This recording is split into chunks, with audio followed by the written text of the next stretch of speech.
Sa mapagpalang araw po sa inyong lahat, ngayong araw na ito po ay ating pong pag-aaralan itong The Purpose of the Church Age. So last Sunday po, pinag-usapan po natin yung how the church started. Pinag-usapan po natin how the church began, and it began with the Holy Spirit.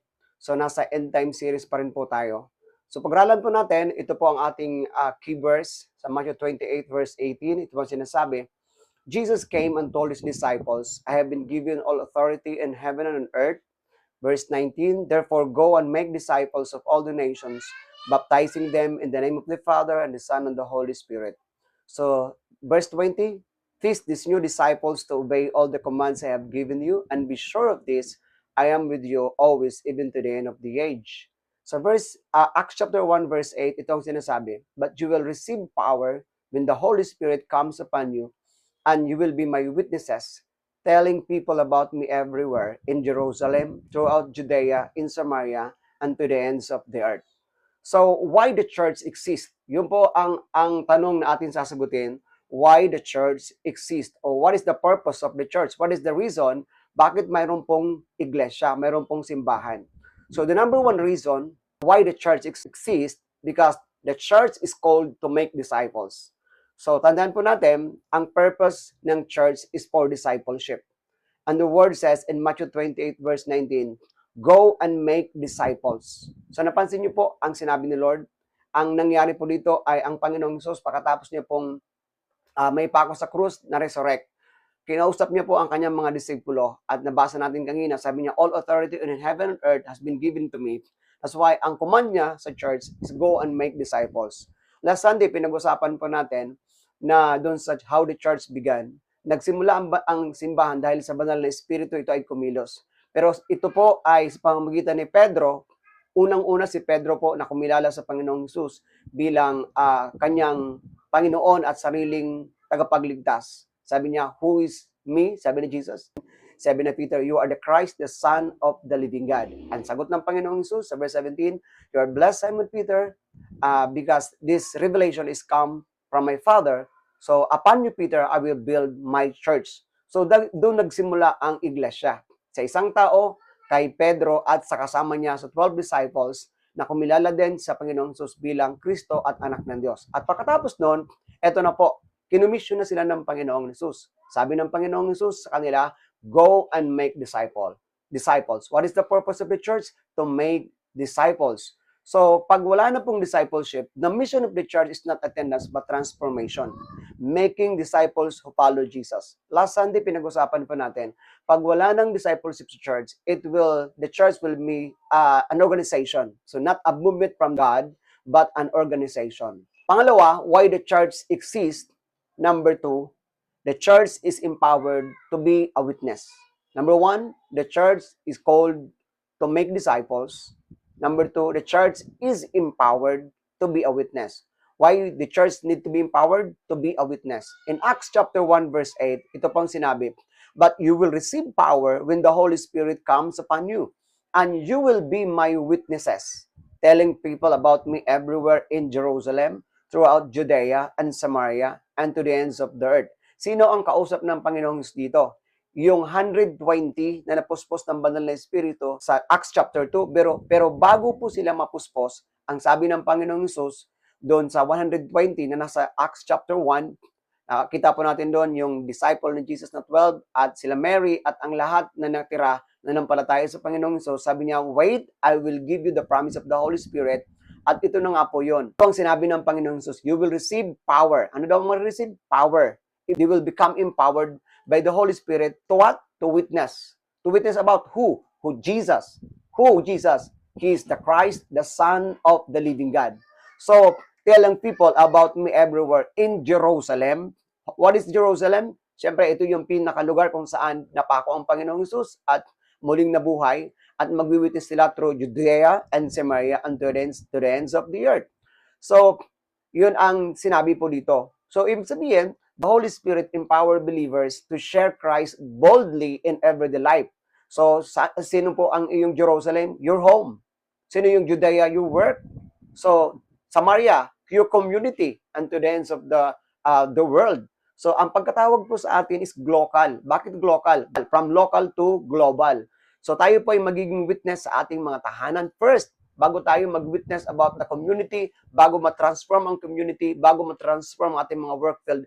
The first discipleship start in the house. May dalawang klase po ng pag-witness. Ito ay sa pamamagitan ng ating paggawa. Kapag ang Panginoon ay pinamuhay po natin ng kanyang mga turo at nakita po sa atin, hindi ka pa nagsasalita, pwede na nating ma-disciple ang ating mga kapitbahay, ang ating mga magulang sa pamamagitan ng mga turo ng Panginoong Hesus na nakita po sa ating buhay. So that's why, meron pong pangalawa, yung magbahagi na tayo, mag-witness, i-share na natin si Jesus. So dalawang uri ng pag-disciple o pag-share through our acts and through our witnessing or sharing the gospel. Pero nakita ko po ang pinaka-effective po na pag-witness ay yung makita ang Panginoong Hesus sa buhay po natin. So dapat po ang una pong matransform at ang unang makaka-witness na buhay ang Panginoong Hesus ay ang ating pamilya. So, ang ating pamilya po ang makaka-witness na mayroong ang Kristo at ang Kristo na yon ay nasa ating buhay na nakikita. In that way, makikilala ang Panginoong Hesus at maniniwala sila na mayroong Kristo sapagkat ang Espiritu ni Kristo na tinanggap natin ay kumikilos sa ating buhay kaya matatransform ang ating mga pamilya, ating mga katrabaho at ang ating community. Pangatlo, why the church exists? Number one, the church is called to make disciples. Number two, the church is empowered to become a witness. At ito ang pangatlo. The church represent Christ on earth. Napansin niyo po? Discipleship, witnessing, and representing Christ. That's the purpose of the church. So basahin po natin ang sinabi sa 2 Corinthians 5:20. So we are Christ ambassadors. God is making His appeal through us.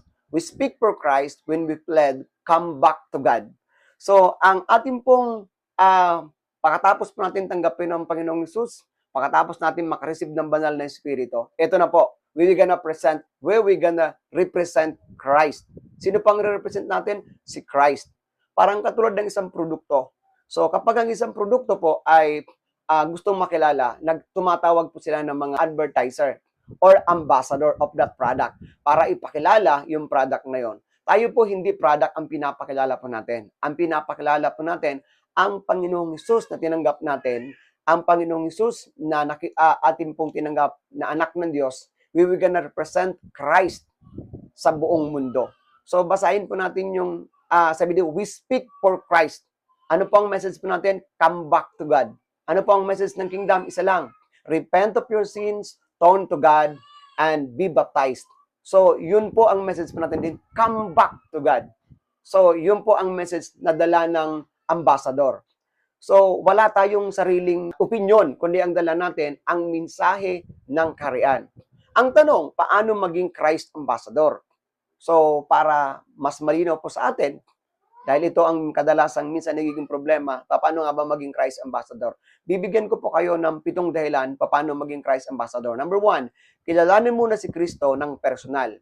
Bakit? Hindi ka pwedeng kumatawan sa isang hari nang hindi mo kilala. So, first, you must have a personal relationship with the Lord.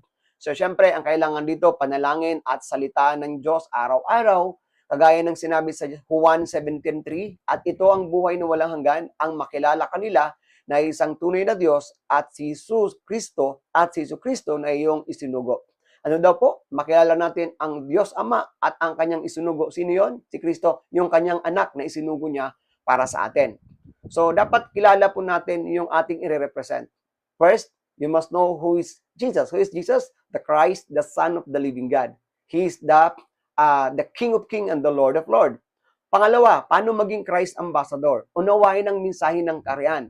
Ang ambassador ay may dalang mensahe, hindi sariling opinyon. Ano ang mensahe na dala ng ambassador? Pagsisisi, biyaya, kaharian ng Diyos. That's why, repent, turn to God, and be baptized in Christ Jesus. In Matthew chapter verse 17, magmula noon ay nangaral si Jesus, itinuturo niyang magsisi kayo at talikuran ng inyong mga kasalanan sapagkat malapit ang dumating ang kaharian ng langit. So, yan po ang mensahe na dala natin bilang mga ambassador. Paano maging Christ ambassador? Number 3, mamuhay ayon sa kultura ng langit. Hindi ka nabubuhay ayon sa sistema ng mundo. Kailangan po, mayroon po tayong integrity, love, humility, and holiness.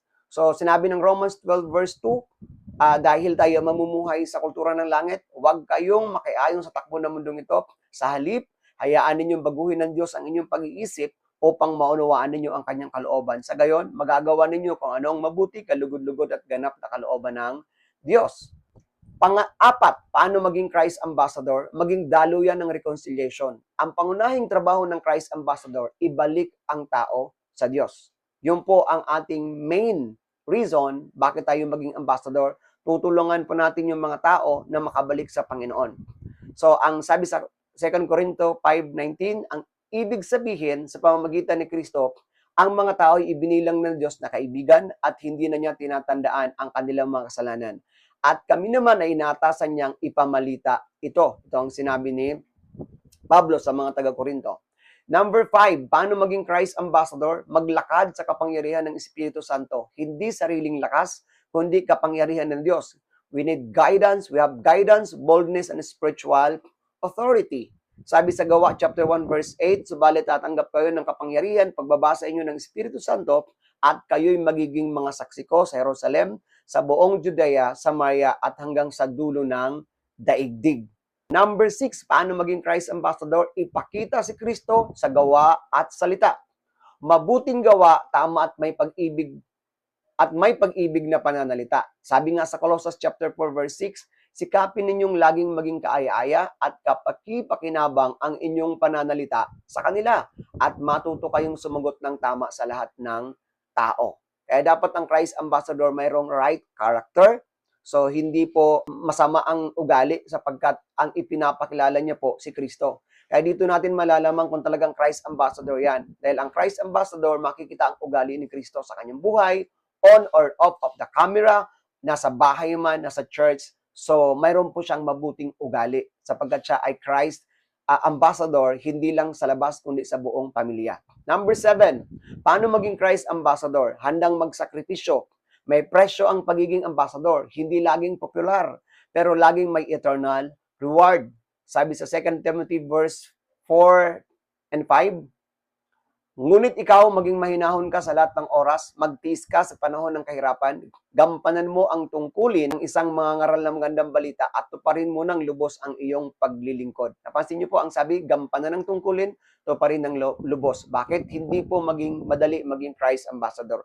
May kalakip pong sakripisyo. Tandaan po natin ang paglilingkod sa Panginoon, ito po ay sakripisyo at hindi comfort. Ulitin ko po, serving the Lord is sacrifice and not comfort.